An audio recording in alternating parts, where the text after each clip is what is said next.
Капитальный ремонт здесь предусматривает обновление стен, потолков, полов, частично кровли, внутриинженерных сетей, сантехники, а также устранение неполадок и обновление пожарной сигнализации. В настоящее время подрядная организация «Элитспецстрой» завершила демонтажные работы. Строители разбили фронт действий на несколько этапов и заняты несколькими участками одновременно. В данное время мы занимаемся полностью проштробированием, новую проводку прокладываем, электропроводку новую. И вентиляционной системой занимаемся.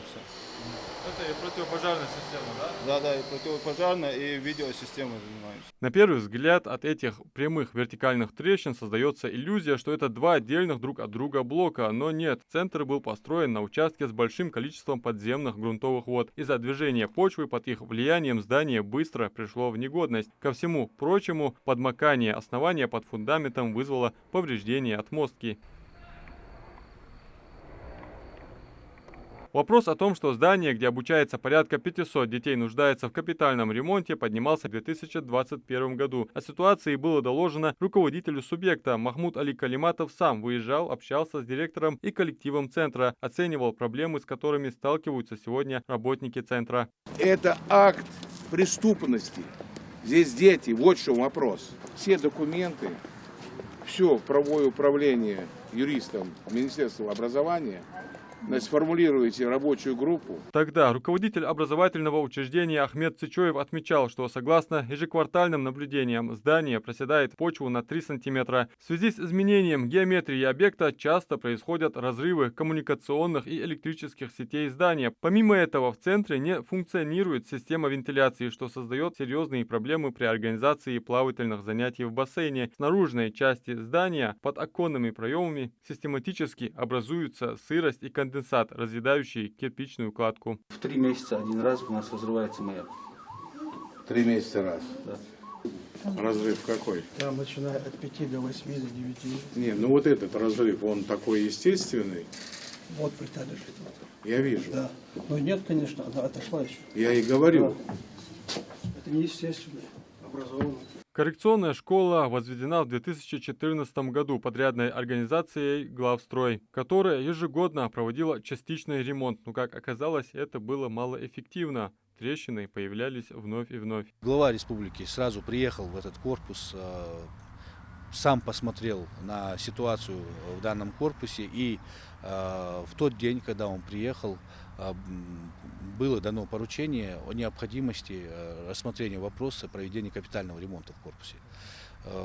Благо, поручение исполнено, работы были заложены, как и было запланировано.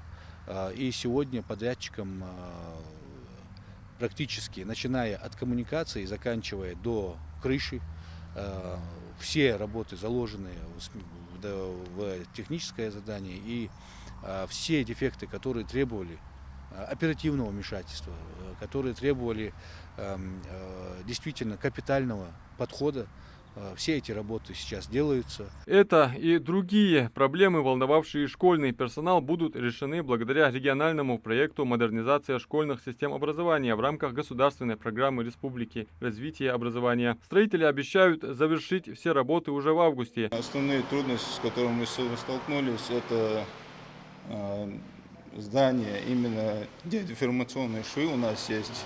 Там из-за почвы здание разошлось чуть-чуть.